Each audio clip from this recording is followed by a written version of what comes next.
Hello दोस्तों, आप सभी लोगों का हमारे यूट्यूब चैनल में स्वागत है। क्लास 10th यूपी बोर्ड परीक्षा की तैयारी करने वाले बच्चों के लिए हिंदी पेपर 2025 में क्या क्या पूछेगा आपके हिंदी के पेपर में। प्रथम पेपर ही हिंदी है। अगर आप चाहते हैं आपका रिजल्ट 90% से ऊपर आए तो इन बातों को आप लोग जरूर ध्यान दीजिएगा। पहला पॉइंट है, मात्र 10 पॉइंट आज आपको बताएंगे हिंदी पेपर के लिए। वेरी वेरी इंपॉर्टेंट 10 टिप्स हैं आपके लिए। आपको कैसे पढ़ना है, किस तरीके से पढ़ना है, यह वीडियो पूरा अंत तक देखें, धैर्य बना के रखिएगा।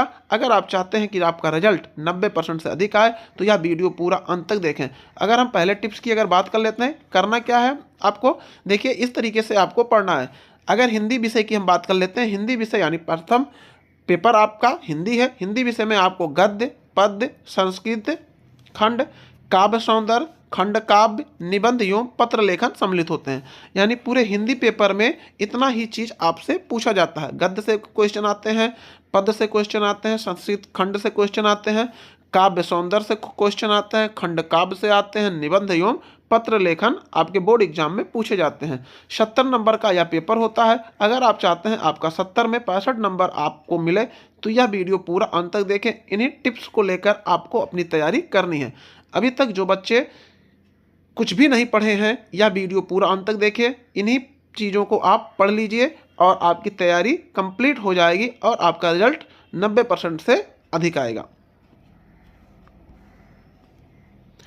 आपको पढ़ना क्या है? आपको पढ़ना क्या है? रस पढ़ना है, छंद पढ़ना है और अलंकार पढ़ना है। रस पढ़ना है, ध्यान दीजिएगा, रस पढ़ना है, आपको छंद पढ़ना है और आपको अलंकार पढ़ना है। इन 3 चीज़ों को जरूर पढ़ लीजिएगा। अगर आप चाहते हैं कि आपका रिजल्ट 90% आए तो इन सब चीज़ों की आप लोग तैयारी कर लीजिएगा।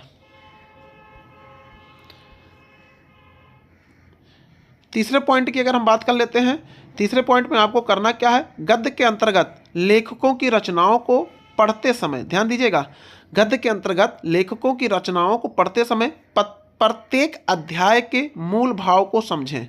मूल भाव में जैसे आपका सारांश को आपको उनके समझना होता है, उनके उद्देश्य को समझना होता है एवं उनके भाषा शैली को समझना होता है। अगर आप इस तरीके से तैयारी करते हैं तो आपको 70 में 70 नंबर मिलना तय है। यह वीडियो पूरा अंत तक देखें, धैर्य बना के रखें। अगर आप चाहते हैं आपका रिजल्ट 90% से अधिक आए तो यह वीडियो पूरा अंत तक जरूर देखें। चौथा टिप्स है हमारा, आपको तैयार क्या करना है, उपसर्ग तैयार करना है, समास तैयार करना है, पर्यायवाची तैयार करना है, तत्सम शब्द आपको तैयार करने हैं। अगर आप इस तरीके से तैयारी अपनी करते हैं तो 70 में 70 पक्का। पांचवा टिप्स है आपके लिए, परीक्षा से पूर्व यानी आप परीक्षा देने से पहले जो पिछले साल का यानी गत वर्ष के प्रश्न पत्र हैं निर्धारित समय में लिखने का अभ्यास कर लें। आप लोग 2024, 2023, 2022 के प्रश्न पत्रों को हल करें और मात्र निर्धारित समय में ही प्रश्न पत्र हल करने का प्रयास करें, जिससे आपके प्रैक्टिस हो जाएगी और आपको बोर्ड एग्जाम में कोई दिक्कत नहीं होगी। छठवां टिप्स है आपका, उत्तर लिखते समय अंक के अनुरूप, ध्यान दीजिएगा, कई बच्चे ऐसे भी होते हैं कि आपका मान लीजिए कह रहा है 25 शब्द में उत्तर देना है तो कई बच्चे उसको 50 शब्दों में भी लिख देते हैं। ऐसा आपको नहीं करना है। उत्तर लिखते समय अंक के अनुरूप शब्द सीमा का ध्यान रखें। अगर कह रहा है 25 शब्द में लिखना है, 25 शब्दों में लिखना है तो उसको 25 से 30 आप कर सकते हैं, अधिक से अधिक। आप ज़्यादा मत लिखिए, 25 से आपको कम भी नहीं लिखना है।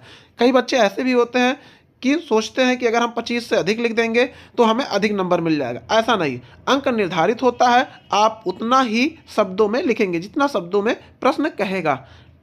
और अगर आप अधिक बिल्कुल ना लिखें, अपना टाइम मैनेज करें, अपने टाइम को बचाएं, अधिक लिखने का बिल्कुल प्रयास ना करें। जितने शब्दों में कहा गया है उससे 10-5 शब्द अधिक आप लिख सकते हैं, अधिक प्रयास ना करें लिखने का।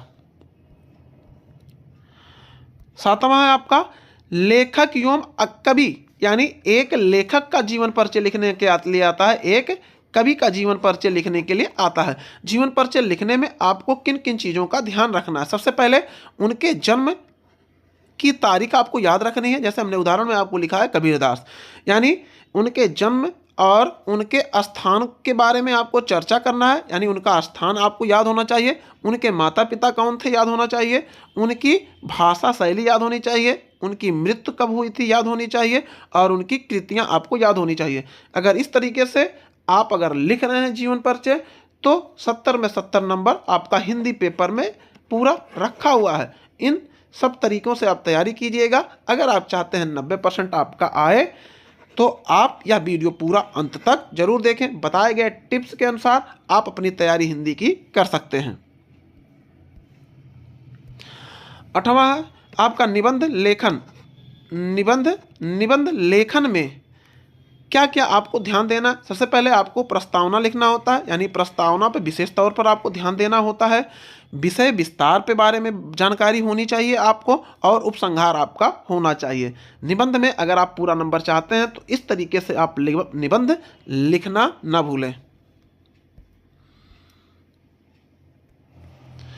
संस्कृत खंड काव्य पर आधारित अवतरण पर संदर्भ सहित अनुवाद, ये आपके हर साल पूछे जाते हैं और इनका अनुवाद आपको अच्छे ढंग से और सुंदर हैंडराइटिंग में आपको देना होगा।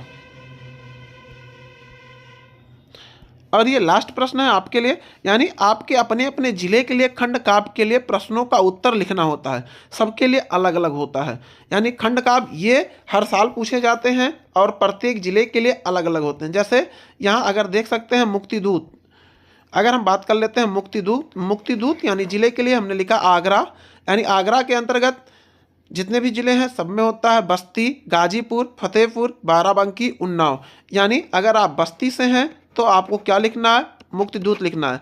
बस्ती हो गया आपका, सिद्धार्थनगर से भी आप हैं तो आपको मुक्तिदूत ही लिखना है। अगर आप इसमें गलती करते हैं तो आपका नंबर काट लिया जाएगा, यानी जिस जिले के लिए जो निर्धारित है वही आपको लिखना है। ज्योति जवाहर आपका प्रतापगढ़, मिर्ज़ापुर, ललितपुर, रामपुर और गोंडा के लिए निर्धारित है। अग्रपूजा आपका इलाहाबाद, आजमगढ़ और मथुरा के लिए निर्धारित है। सबका अलग अलग अपना अपना है, तो आप जिस जिले में हैं उसको देख लीजिए, वही चीज़ आपको लिखना है। मेवाड़ मुकुट की अगर बात कर लेते हैं तो बुलंदशहर, देवरिया, बरेली, सुल्तानपुर और बहराइच के लिए मेवाड़ मुकुट है। तो ये 10 टिप्स आपके लिए बोर्ड एग्जाम 2025 के लिए हिंदी पेपर के लिए था, और यह वीडियो पूरा अंत तक देखें। अगर आप चाहते हैं कि आपका 70 में 70 नंबर आए तो इन तरीके से आप अपनी हिंदी पेपर की तैयारी कर सकते हैं।